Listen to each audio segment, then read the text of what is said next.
everyone. I'm Ryan from Fireside Yankees, joined by the one and only Chris Drew, and we've got a little bit to talk about in terms of updates with the Yankees. Now, if you guys watched this morning's video, you know that during that episode, while we were talking, we found out that the Yankees had let go of Travis Chapman, their first base and infield coach, and Mike Harkey, their bullpen coach as well. And it wasn't a firing because both their contracts were up. The Yankees just have let both of them know that they will not be bringing them back, so that's the situation there. And we found out today, where we weren't recording, Anthony Volpe underwent surgery on his partially torn left labrum. So with that being said, there was a little more shakeup with the coaching staff. Jake Hurst got promoted to the big league staff. He was their hitting coordinator on the minor league side, and Pat Rossler was moved from his role as an assistant hitting coach to a different role. We just don't know what that looks like yet. It doesn't look like a firing. It's more like hey, he's 66 years old. He probably doesn't want to keep going on the road and coming back and doing all the travel for 162. So with all that out the way, Chris, before we get into everything, how you doing today, man? How you feeling? Really good, man. I'm excited to talk ball. Obviously, you never want to be talking off-season at this point, but we're here, and I'm glad it's with you and not with somebody else. So I'm just excited to kind of be in here chopping it up. I guess, I just want to jump right into it. I don't want to kind of beat around it. You are a sicko, and you know everything about everybody. And I know that, people, it's funny because, you go online, and I know Twitter's not a real place. People are like, oh, they're getting rid of everybody except for Boone, and people are moving on and taking issue with things that I don't think need to be taken issue with. Because I think, from my standpoint, clearly the Yankees feel like they can upgrade somewhere.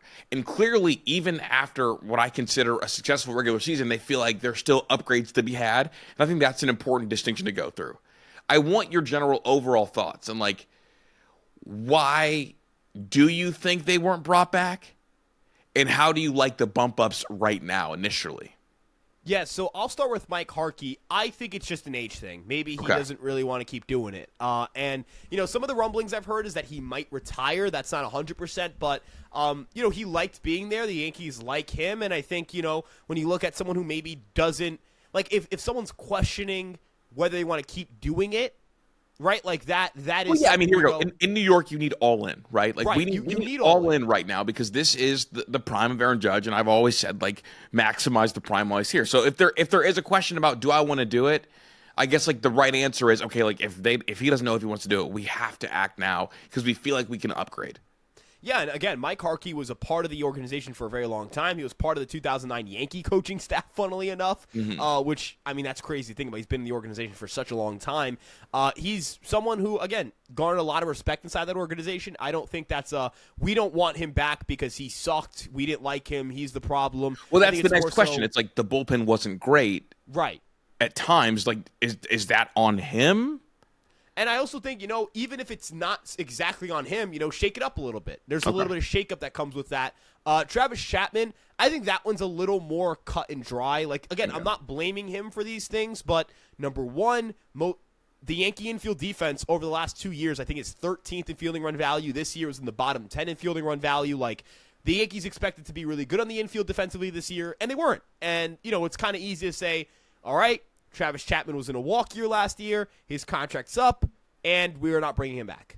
That's, again, it's not a, hey, we're demonizing you or we're villainizing you as the reason behind the Yankees' defensive struggles in the infield, but we're just not going to run it back. Well, we feel like we can upgrade. We feel like we can upgrade. Right. And I think, again, if Harkey chooses to continue doing this, if he continues to coach or, be in some capacity with baseball at the minor or major league side, maybe in a front office role, I think Harkey has the chops to do that. I think that if he's interested, a team will have interest in bringing him in. And I think the same is true for Travis Chapman. If you do it in New York, you're going to be in the circulation. You're going to be in the job circulation to keep getting jobs. I remember Phil Nevin a few years ago picked up a job pretty quickly with the Angels.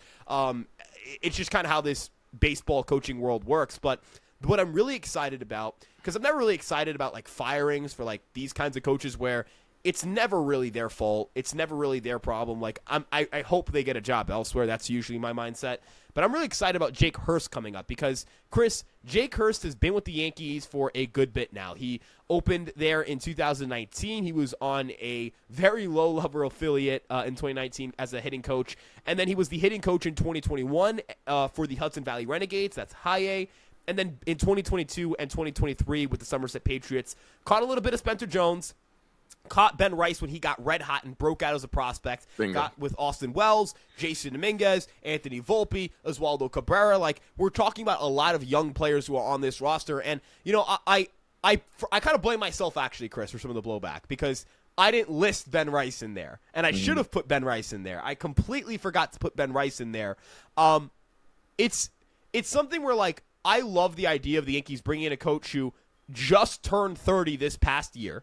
He's going to be 31. He's on the big league staff. He's worked with so many of these young guys. He is such a well-thought-of person inside the organization. Chris, people I talk to inside the organization or around the organization or who have ears to the operation, they love Jake Hurst. He is not just some guy who walks around, you know, and I know people are going to say, he's some iPad-loving analytics. Whatever. Yeah, I mean, he's going to get called, like, the young nerd. Like, the young nerd, right. Pure analytic approach, and there's going to be the accusations. I've already seen of, oh, great, another guy with no feel. Oh, great, another, you know, launch angle, lift the ball. We only want hit hard, you know, hard hits, and we'll take a lot of strikeouts. Like, you're already hearing some of those grumblings, which I think is super corny, dog. Like, I'll keep it a stack. Like, people that hate analytics don't actually hate analytics. They hate what they've been told by other people about analytics, to be honest.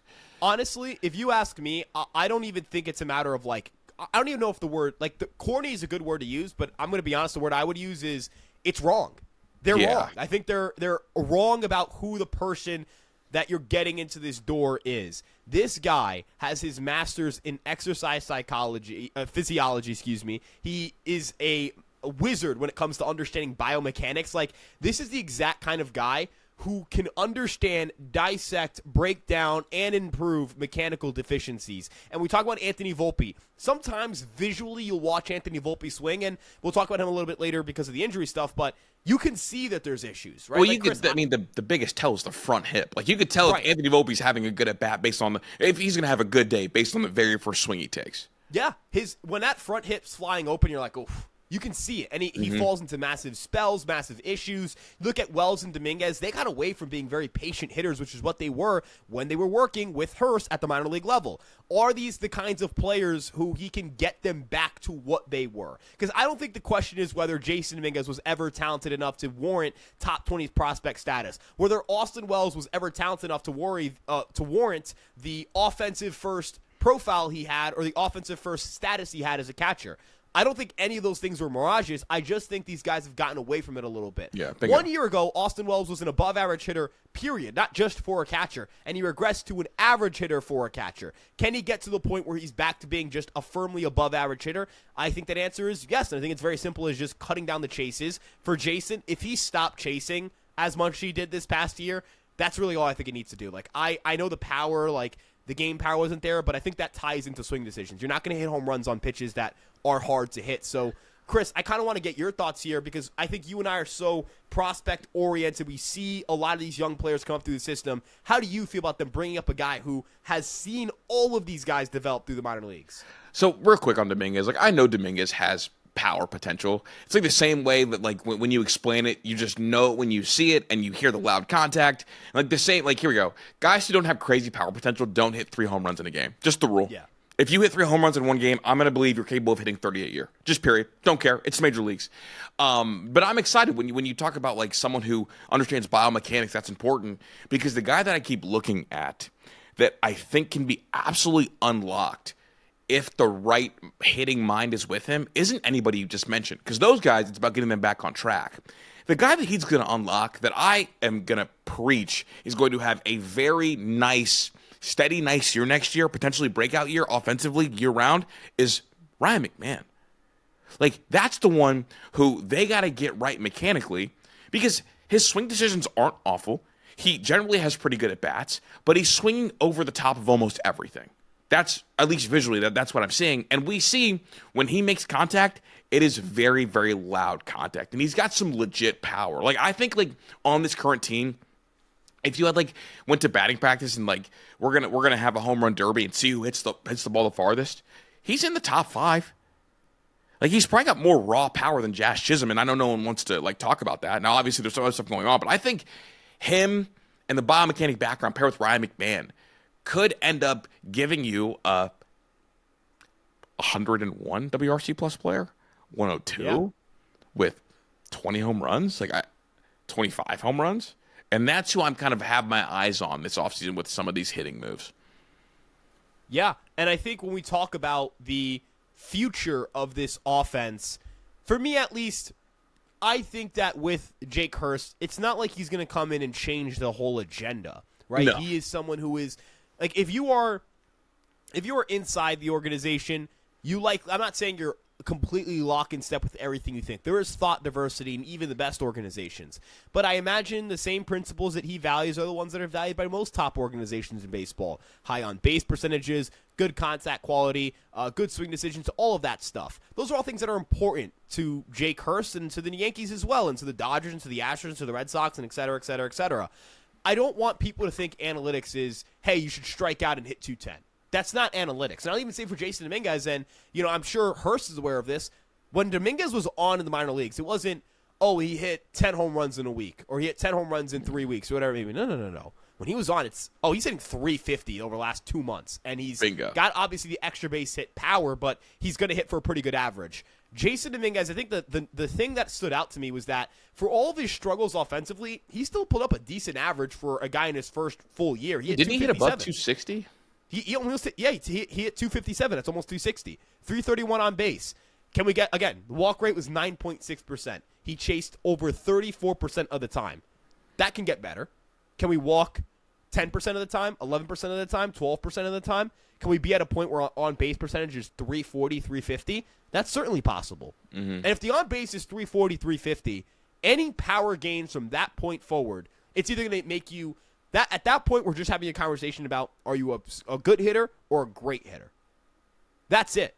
If I know a guy's going to give me a 260 average, a 340 on base, and like a 440 slug, that's a pretty darn good hitter, given that Jason's also an elite base runner.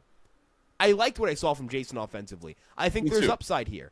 I really do. And I think that, again, when you bring in someone like Jake Hurst, when you bring in someone who, or not bring in, but when you promote someone like Jake Hurst, who has worked with him and has been with him at this guy's very best, I think it's good for him.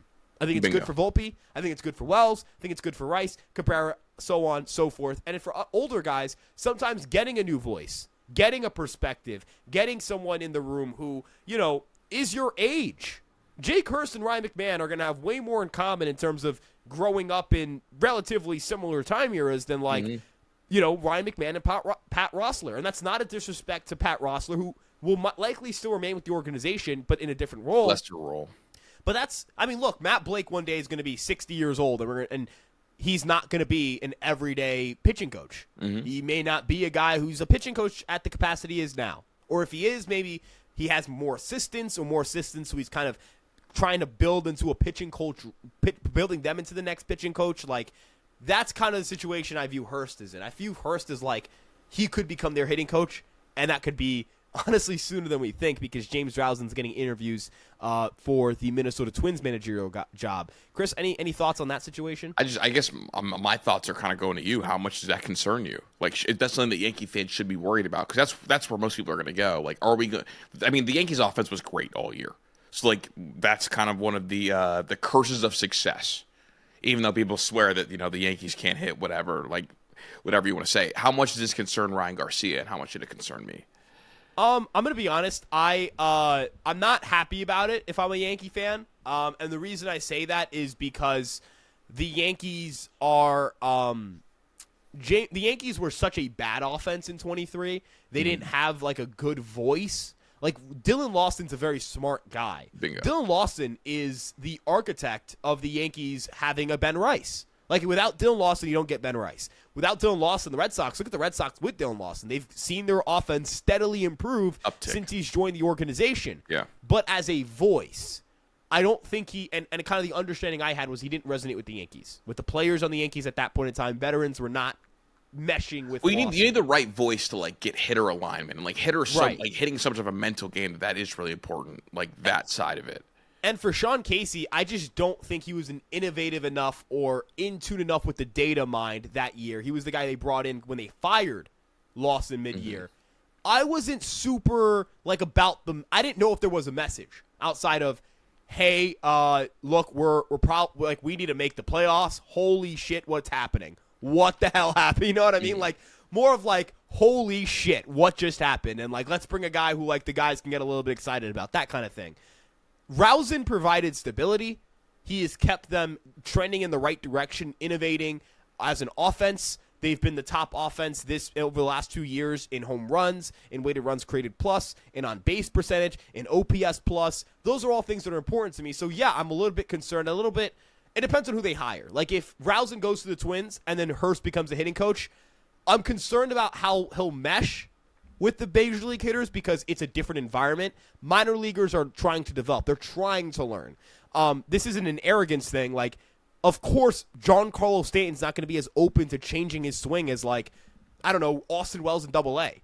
Like, that's just, of course that's the case, right? Like, this is Giancarlo Stanton, you know? And, like, you have him as the hitting coordinator already. So, like, my thing is, like, you should look to upgrade that, assuming that you're already going to have him in the room as one of the voices. Yeah. I think that's an important thing. I think you'd have to go feel like you at least have a shot to upgrade. And right now, you know, if it is Hurst, you don't feel like it's a shot to upgrade, or else you wouldn't be too concerned about this.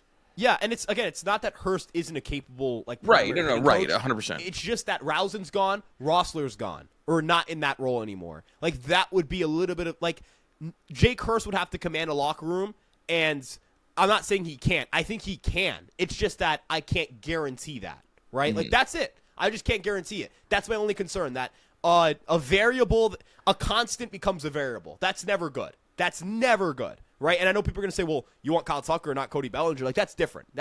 Those are both they're both variables because their performance year to year can vary.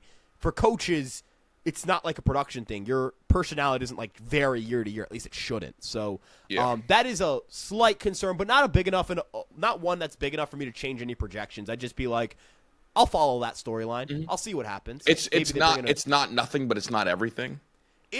It's like, honestly, that's the best way to put it. It's not nothing, but it's not like, oh, yeah, you got to knock their projected OPS by like 5 points. It's like, no, it's just now there's something to think about. That's extra on top of no matter how small it is. And I think about everything because I'm crazy. Yeah, dude. You guys don't know. Ryan be wasting some really good bullets pre-show. Even just going through it, unpacking thoughts. It's awesome. The podcast is, I've always said this, like, I would just do this for free. I'm just very fortunate that I can do it for my job. Like, I have these conversations with my dad at like 10 o'clock at night or like 8 in the morning or whatever it may be. I'm a sicko about this stuff. But with the coaching staff kind of being, it's not that there's a massive shakeup. I don't know if the word shakeup as much as it is just like you're just kind of replacing the older guys with some younger guys kind of energy here. There is, I think, the bigger news or the headlining news are probably the one I'm going to throw on the thumbnail, for being honest. Like, I'm throwing this on the thumbnail. As you should. Anthony Volpe underwent shoulder surgery, or labrum surgery, a partial tear in his labrum. Now, we were aware of this in September. Aaron Boone revealed this to the media. They said that this might have been existing before that play against Tampa. There's a lot of commentary about it. But I'm not saying that's the case, but that's what Boone has kind of mentioned. He mentioned he didn't believe it was affecting Volpe's play.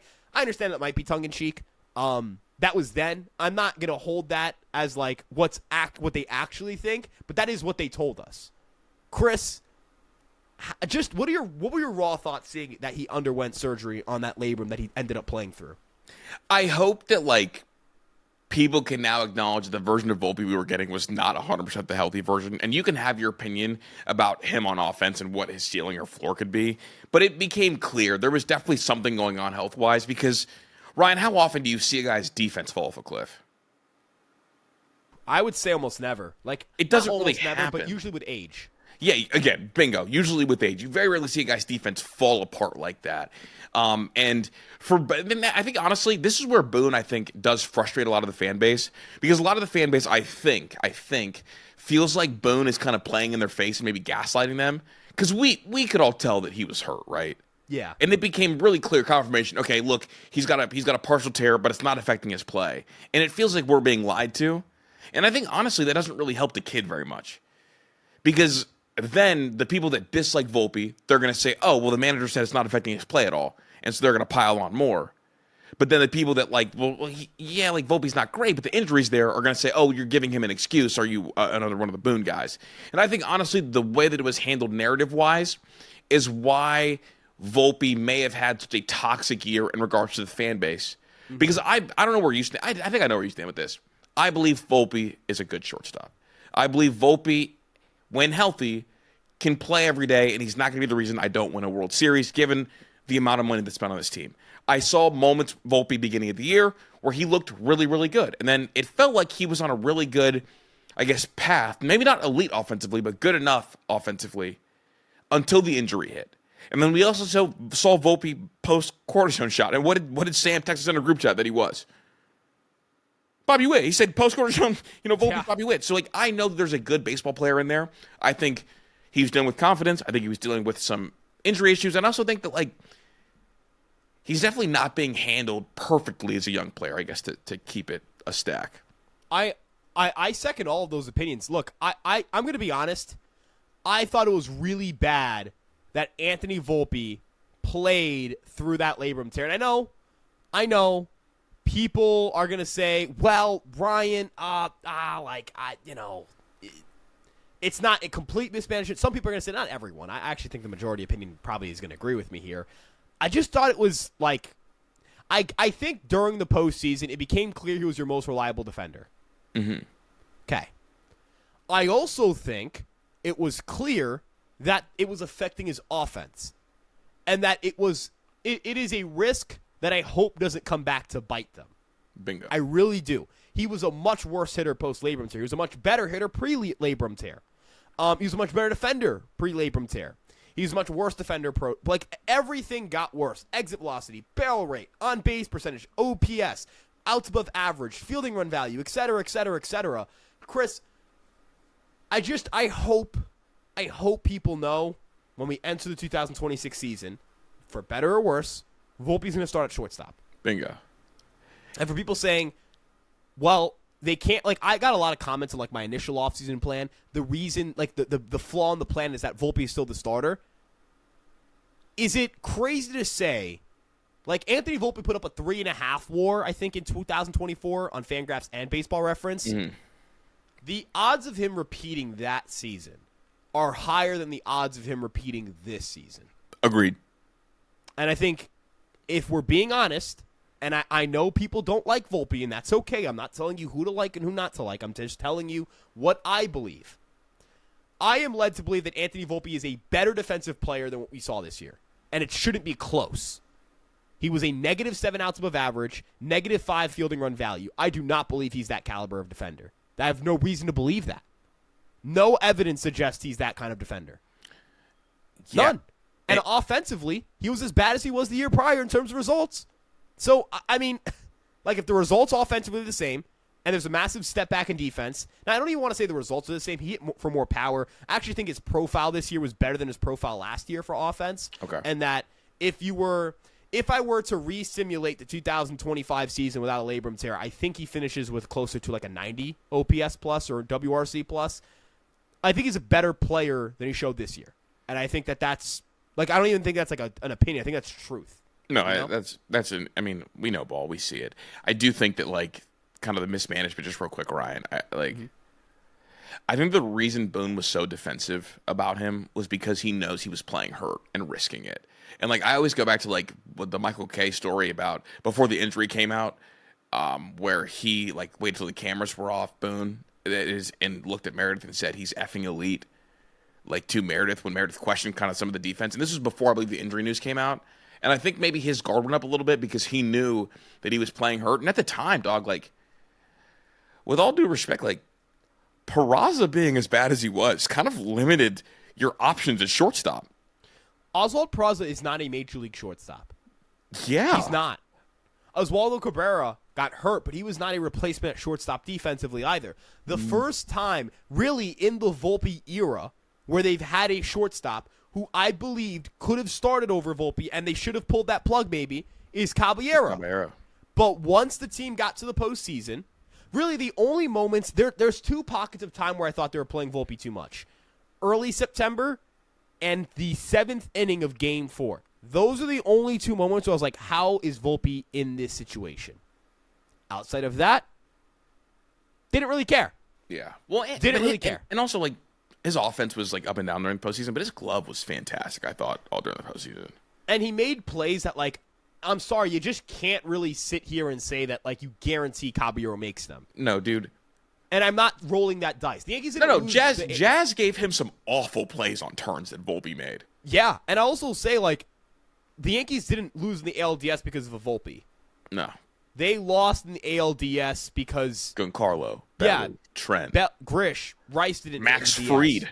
Yeah, like there are a lot of guys I will roll with in terms of the blame game before I got to Volpe. Yeah. And that's 2 postseasons where I feel that. Well, last postseason he was just straight up good. Like you just couldn't make an argument for him on the blame. He was fantastic. But this isn't a podcast sitting here saying either though like Volpe should go into 2026 with zero competition. That like no. looks awful. Volpe cannot go into next year unchecked. There has to be like someone has to make him feel like there is a shadow on him, and the shadow has to be George. I also will say Jose Caballero is at Driveline. He posted a video of himself at Driveline working on his swing. I've heard some good things about the immediate results of that training. Dude, how much power do you think is in Cabby's bat? He hit a ball 114 miles an hour this year, man. I know, and he had a home run that went over 415, I believe. Dude, that ball he hit, was it Sunday Night Baseball against the Red Sox? Absolutely just. Dude, and like I was talking to my boy Patrick about it, and he was like, I was like, bro, I think Cabby has real power. He barreled 9.5% of batted balls with the Yankees. Slugged 456. Dude, he has a ball this year. Yeah, Sunday Night Baseball, 108 off the bat. It went 423. And I think it would have went further if it wasn't in Fenway, because Fenway, like, when you track these fly balls, if it hits off a sign, I don't know if it hit off a sign. No, it hits off any of the signs. It cleared everything. Oh shit! Oh wow.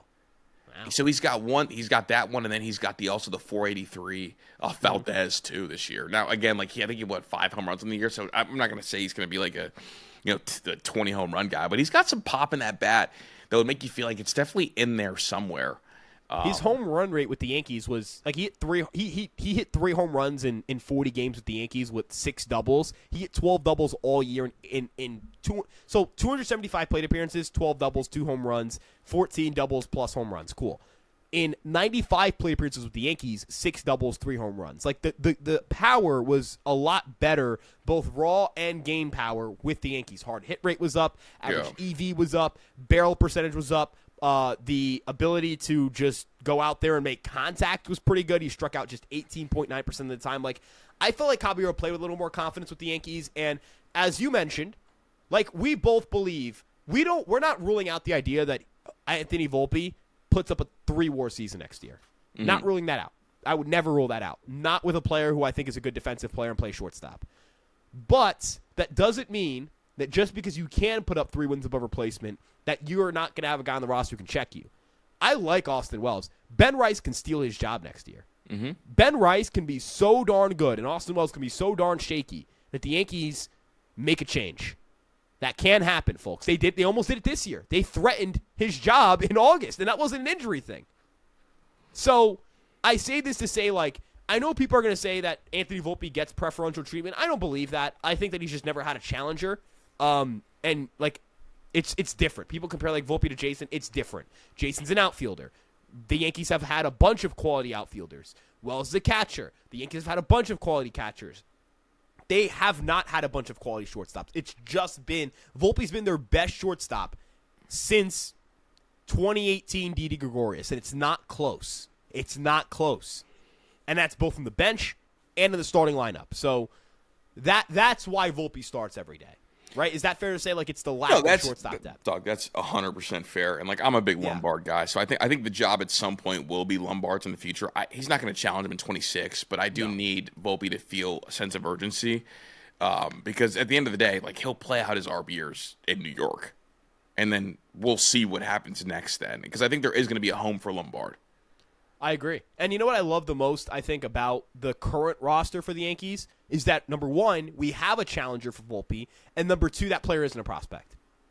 Yeah. If it was George Lombard Jr., I'd feel if the whole, like, dream was Lombard's going to fight Volpe out for this job in 26 spring training, I'd be like, no. Yeah, I mean, dude, like Volpe was like 4 times the offensive player Lombard was in the minors. Yeah, and the other thing, too, Chris, is like, Is Volpe kind of the reason why you don't try and do that again? Is Volpe not the example of, like, maybe he came up too fast? Maybe they accelerated this. Maybe he wasn't ready yet. And maybe here's the thing. Volpe gives you patience with Lombard. Like, that's what I want people to keep going to. Like, Volpe and Caballero give you the feeling of patience. And I think that's important. League average wins above replacement production. You can do that out of Volpe and Caballero. That's not, again, people are going to say, oh, well, these guys, they just love Volpe. No, I'm just calling it how it is. I call it how it is. That's what I do. I always try to call it how it is, Chris. And how it is, Volpe's a capable shortstop. He's capable of being like the 15th best shortstop in baseball, and that wouldn't shock me. If we put up the 15th most WAR at the position, wouldn't shock me at all. At all. Do you think that Oswaldo Cabrera, being a utility guy that will be healthy next year, do you think that will allow Cabby to actually compete for that shortstop job? Because that was one of the things that they kept saying to us. Well, we view Cabby, we leave Cabby off the bench. Well, I think so. I'll say two things. Number one, yes, I think that does make you more comfortable with that if Volpe falters. But number two, I think Boone was right in the sense of the best iteration of the New York Yankees includes Anthony Volpe starting at shortstop and Jose Caballero not being anchored down as a starter at one position. Because, number one, you're going to have injuries.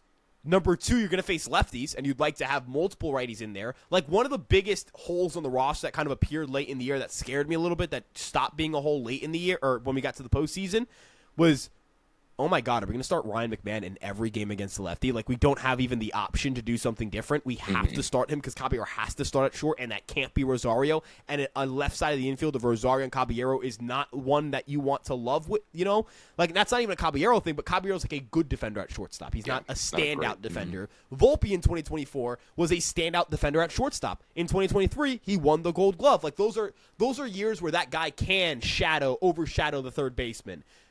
Caballero isn't that kind of a defender. He isn't as rangy. When he gets to a ball, he'll make the play, but he can't get to as many balls.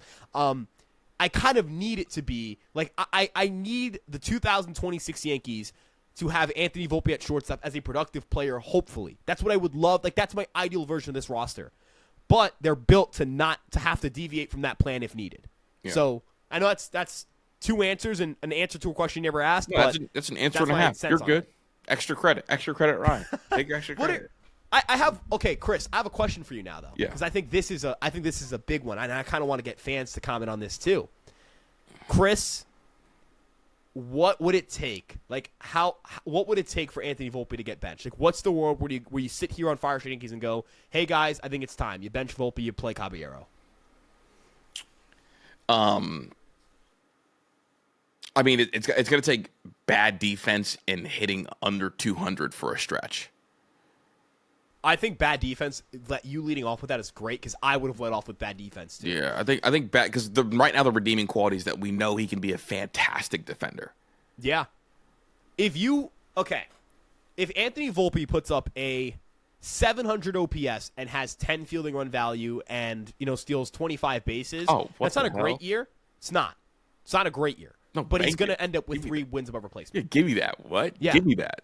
He'll end up with 3 to 3.5, maybe 4, depending on kind of like the shape of that offense, how efficient the 25 stolen bases are, I guess how many games played as well. Like, if that is the outcome, and I know it's not sexy, people are going to go, you're glazing this guy. No, it's not sexy. But that is better than what I would ever project out of Caballero or Cabrera at shortstop. So I think that would be like my barometers. Let's get the OPS. I would let's have it start with a 7 at the least.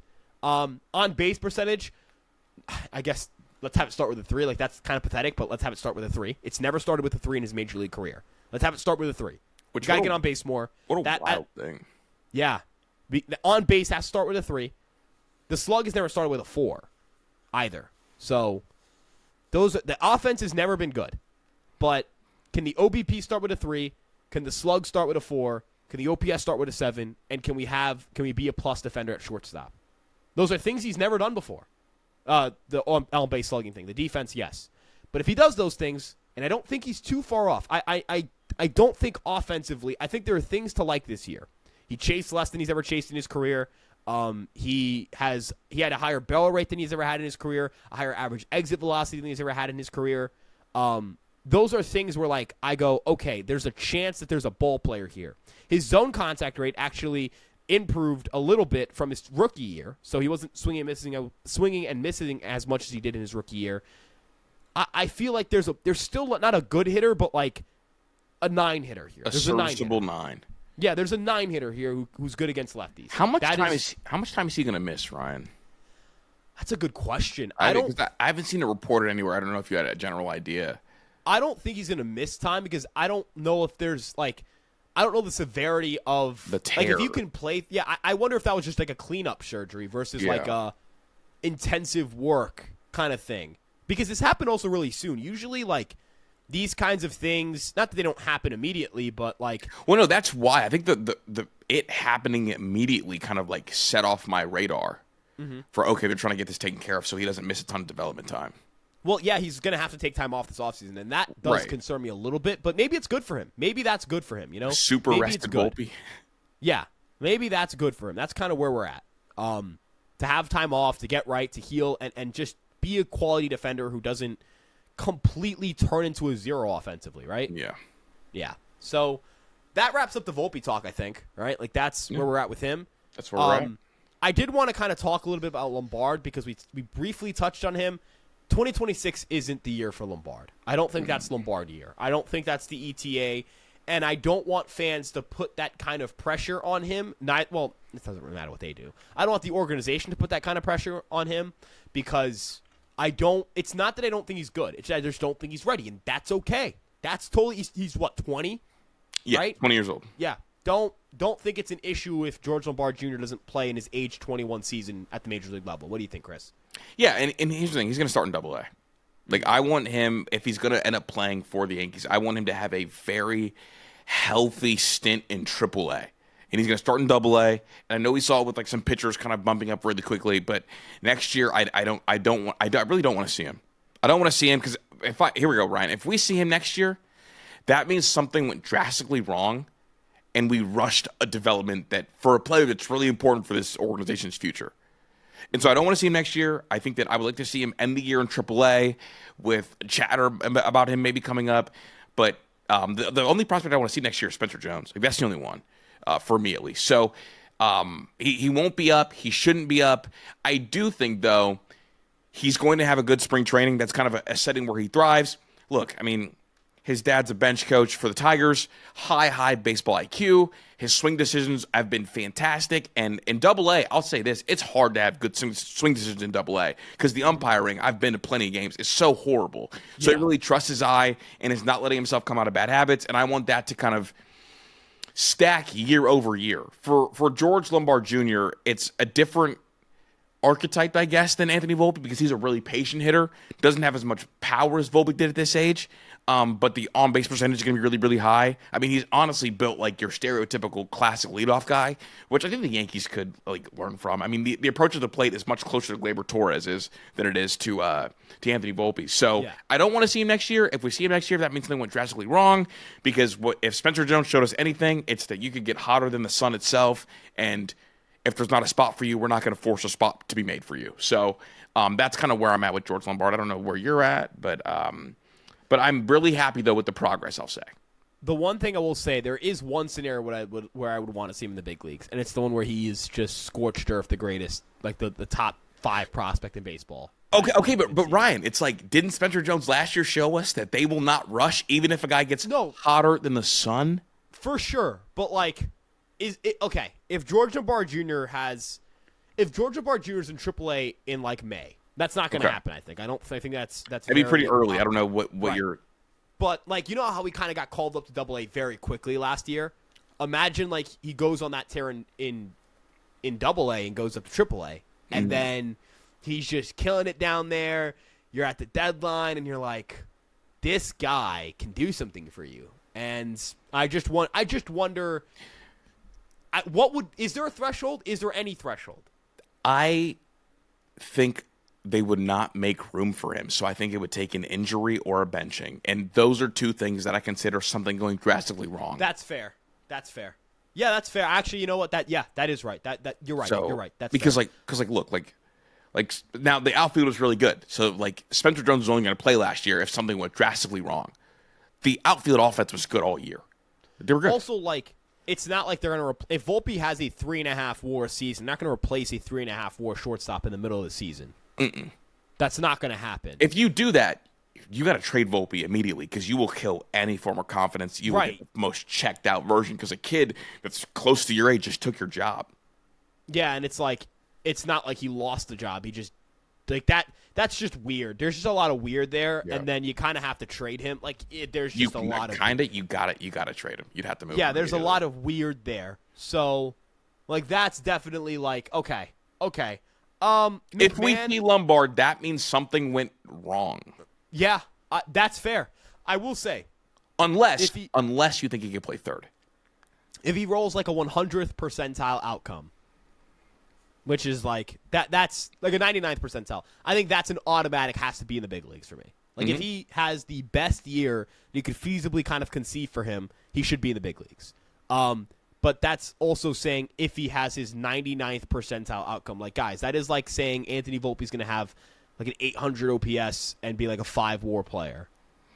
Like that's like or not if you have an 800 OPS and you're a shortstop, you're a good defender. You're gonna have like a 6 WAR season. You're talking 6.5, right? Like that's basically the equivalent of what I'd be detailing here. So I think that's just an outlier situation that doesn't really warrant thought. Like hypothetically, and then Oswaldo, go ahead. It would take bad defense from Volpe because like here we go. If George Lombard does that, who do you think he supplants first? Yeah, it'd have to be McMahon. But like McMahon's other contract, like that's weird. That's weird. But it would be McMahon's last year on the deal, and he's got value. I mean, do you look to move him? Yeah, I guess so. But if he's having a good year, like, doesn't that just kind of feel like, what are we doing?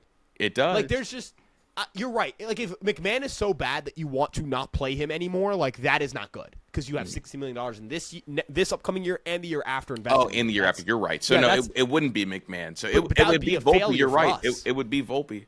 But that would be a failure. Yeah. Like that is the if things go like what I think everything circles back to what you mentioned, the threshold, the disclaimer of something has to go really wrong. Yeah. And that's kind of where like I think in my head there was like a something could go right outcome. No, it'd be really bad if you had to cut your third or you had like a $16 million bench player who only plays third or Volpe off the bench, only playing shortstop, doesn't play any other positions, can't really reliably play shortstop still.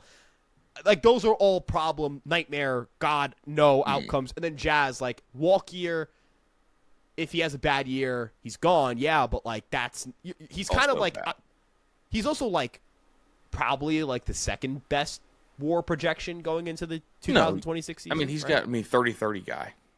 Now, here we go. If Jazz gets banged up, and he tends to do so, given the play style, would you mind if he, has a 15-day stint? And I hate to even project an injury. Would you then mind seeing Lombard come up, or do you? I mean, the issue there is if he comes up, what happens when Jazz comes back? Assuming Jazz is not a problem. I mean, you just give him the quick stint, and send him back down. We did it with Jason. I don't know. I don't think they'd ever do that. Yeah, they do it. They didn't do it with Volpe, which is why I don't think they'll do it. Okay. Like in 22, it was like, oh, they're gonna call it Volpe. Like they don't have a shortstop. Obviously, that's different. Volpe was in AA all year, so that's a little different, but. I don't know. Like I think it's an interesting thought experiment to me, Chris, because I think George Lombard Jr. is in such a. If George Lombard Jr. was on a worse baseball team, I think 26 is a year for him. Mm-hmm. But I think he's like the context of the 2026 Yankees is making me hope that they don't have to call him up, and the only outcomes where you would be happy to see him up are like outcomes where. You're it's like again it's the 99th percentile outcome. You can't bank on that kind of thing. You can't like again I'm gonna reference all this at a later point when these things come out. But like when we get 90th percentile Oswaldo Cabrera projections and they're like a 4 WAR season, like a 110 WRC plus or OPS plus, 20 home runs, like those kinds of things, like.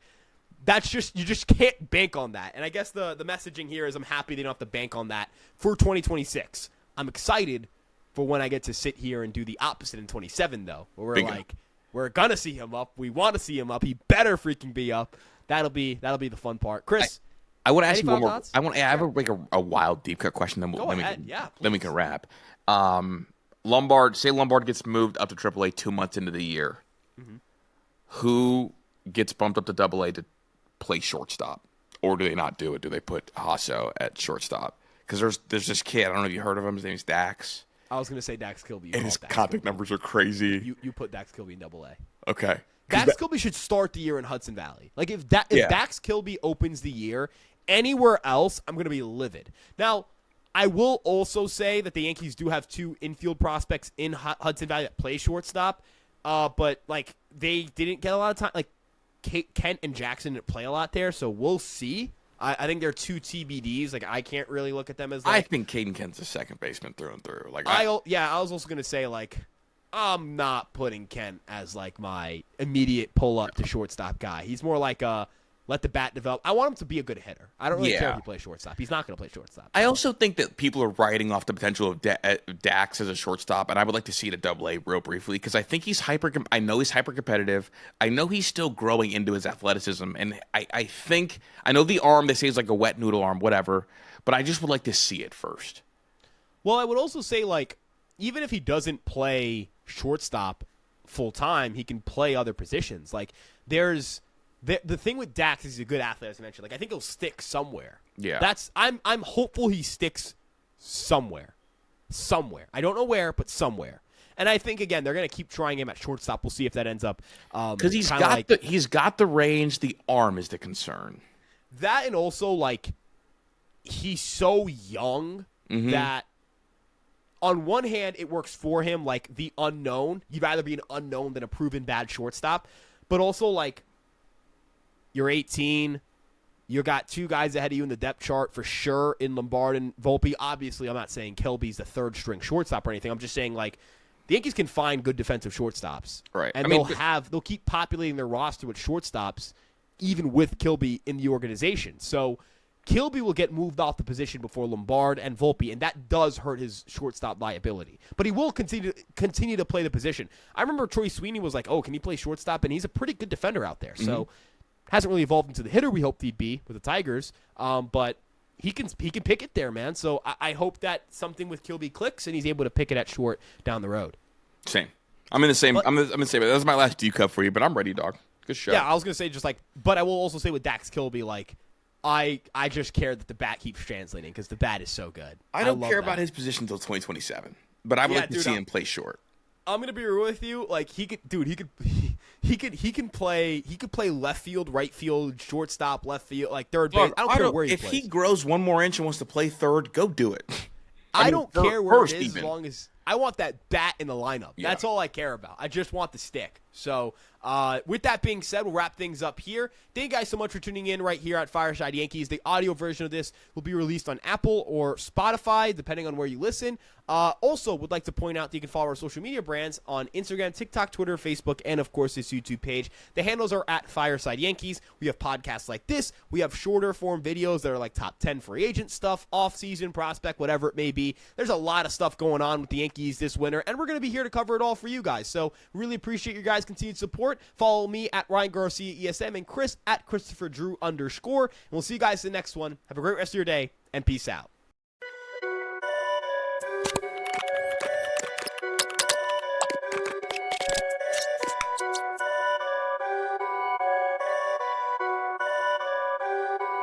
Perfect.